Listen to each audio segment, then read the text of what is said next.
Hey y'all, welcome back to my channel and welcome back to another edition of Foodie Fridays. So we're keeping it keto style here on the Foodie Fridays and going with another sweet, and this is the keto chocolate chip cookies.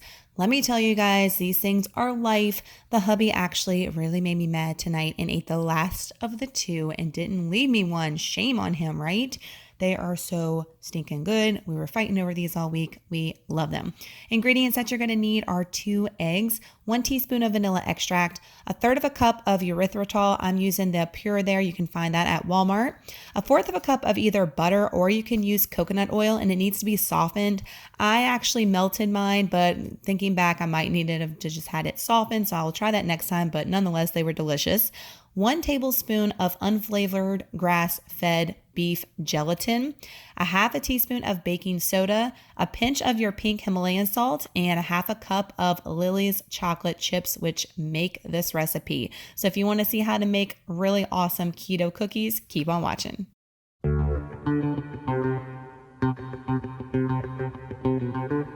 The first thing we're going to do is take our 2 eggs. We're going to crack them into a medium-sized bowl, and we're just going to give them a good whisk.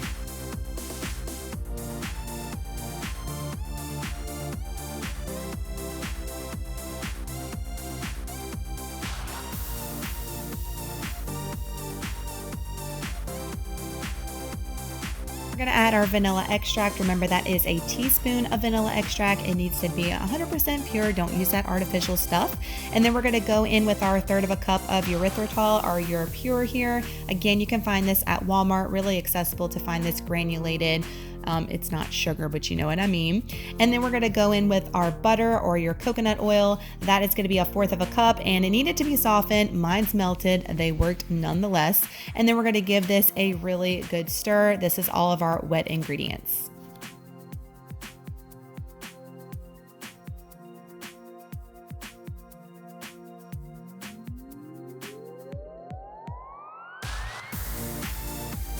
Going in with our dry ingredients, I totally forgot to tell you on the beginning that you need coconut flour. I mean, you need some type of flour for a cookie recipe, right? What am I thinking? So coconut flour, guys, 1/3 cup. I am using a sifter. It makes such a big difference when baking keto style. And then we're also going to add 3 more tablespoons of the coconut flour as well. And I'm giving that a good sift too. It just really makes everything fine. And I'm finding that with baking keto style, when you sift it, it just really bakes up nicely and it's not as dense. It's very light and fluffy that you want from a original type of baking recipe. So definitely sift it, makes a difference. Now I'm going in with this beef gelatin powder. You're going to need 1 tablespoon of this. I actually got this off of Amazon, and this is like a binding thickening agent for baking. And then we're going to go in with our baking soda. That's 1/2 teaspoon there. And then going in with a pinch of our pink Himalayan salt.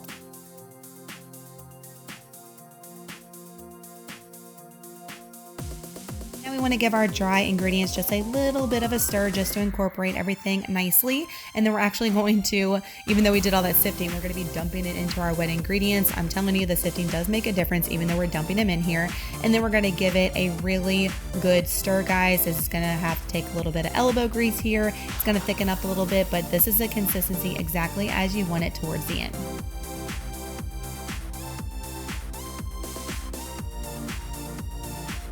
Okay, now for the good part, the Lily's chocolate chips. These things taste like regular chocolate chips to me, but I'm on that keto life.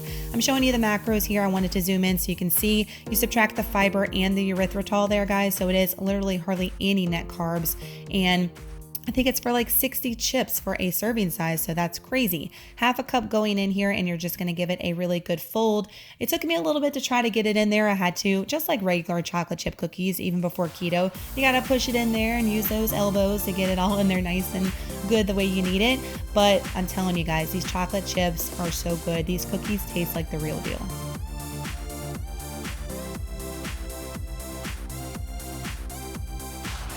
At this point, we're going to be taking a tablespoon and we're going to be rounding out some balls of cookie dough here and just make them into little shapes in your hands. And then you want to flatten them. However you're flattening them, guys, it's going to be the shape of your cookie. They're not going to flatten on their own like a regular cookie. They're not going to get any smaller. Whatever shape you make them, that's the shape they're going to be. This is going to yield exactly 12 cookies. So if you're making them bigger, just note that that's not going to make a full dozen. But this size right here, a tablespoon for each one, one made exactly 12 cookies once I spread them out.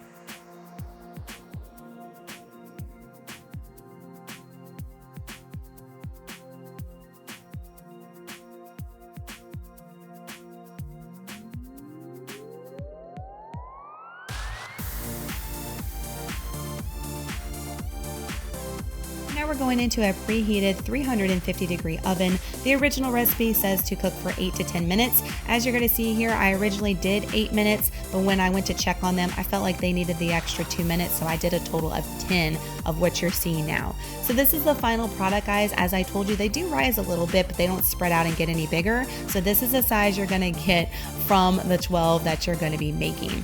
So this was the final product, guys. So stinking good. I'm telling you, they were so good right out the oven. The only bad part about this is that I really wanted a glass of regular milk. You could definitely drink some almond milk with this, and it's really gonna taste like milk and cookies. Those Lily's chocolate chips, guys, taste like the real deal. I can't even tell the difference because it's just real chocolate. It's just not as sweetened, but they are delicious. You're going to love them. And one thing I want to add is that these cookies have a very soft texture. They're not hard. So if you like a hard, crunchy cookie, this one's not going to be for you. This one almost reminds me, y'all know those cookies from Walmart, those sugar cookies that they pile the icing on that are delicious but so bad for you?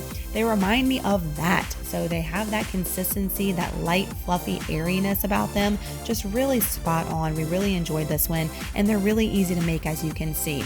There's my empty plate as well, so no traces of any cookie left behind. Maybe a little crumb there, but that's about it.